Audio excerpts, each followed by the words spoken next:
My full name's LeBrian Alexander Patrick. I usually go by my middle name, which is Alexander, but you can call me either one of them. I'm 35. Grew up in Southeast Louisiana in Kenner, which is like a suburb of New Orleans, and Amite.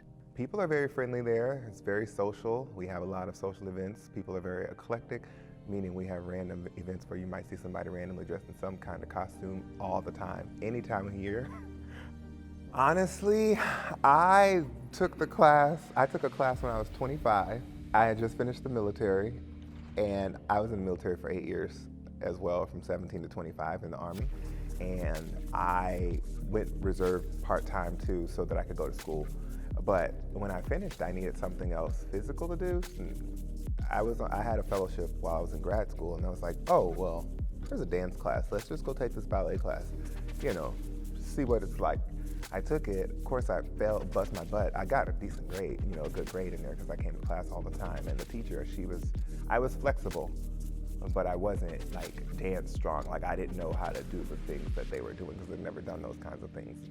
She asked me if I wanted to dance, and I was like, sure. And she was like, well, if you come to the studio outside of the school that she worked at, they would train me. So she told me to come and check it out. And I would take classes with 12-year-old girls and me. No other boys in the class, just me. And I would go like once a month, once every other month, because at this point, I had already finished my master's. I was working on my doctorate by this time, and I'm just like, okay, this is decent exercise every once in a while, so I would go once a month. Cause I'm like, I ain't got time for all this. I'm never gonna be able to do this. These little 12-year-old girls don't even have leg muscles like I do, but their legs are up here. I can't even get mine at my waist. So I did that for about 2 years, just every other month or something, just going to take a class. And when I was 27, one of the guys that worked for the company, he asked me if I would consider dancing for him, and I was like, okay.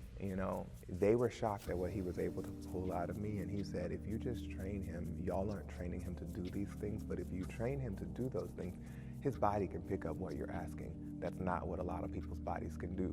And he could see that by just watching me, and they weren't seeing it.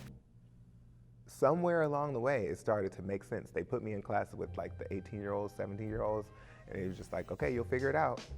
Like literally, you'll figure it out. I'm like, I can't figure this out because I didn't have the terminology, the background, so I always had to watch. So I never went first. So I watched for years of, if you want me to do something, you need to show me what it looks like, and then I'll execute that.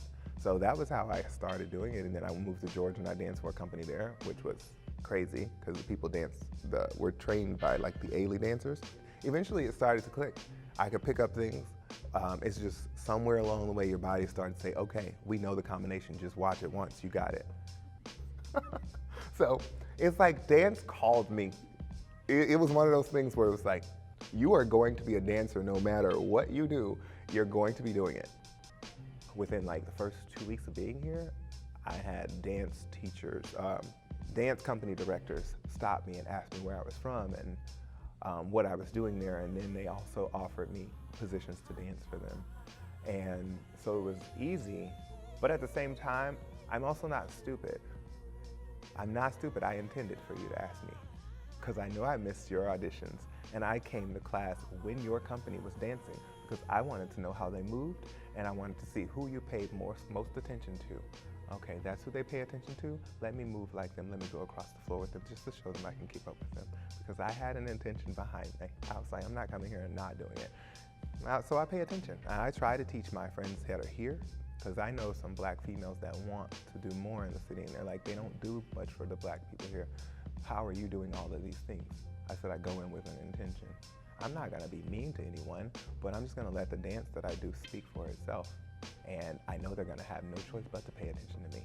I don't look like the rest of them. I'm also taller than most of the people I dance with, so I'm gonna stand out. So let me stand out for the best reason. Let me find the person that they think is the best in this room, and I'm gonna compete with them. I'm not gonna say it. I'm just gonna let my dance speak. And I did that on purpose. And I do that everywhere I go. I did it when I went to Atlanta too. The benefit of not having many of me here is that everybody wants some of me here. So I do a lot of stuff in the city, but that's also very tiring.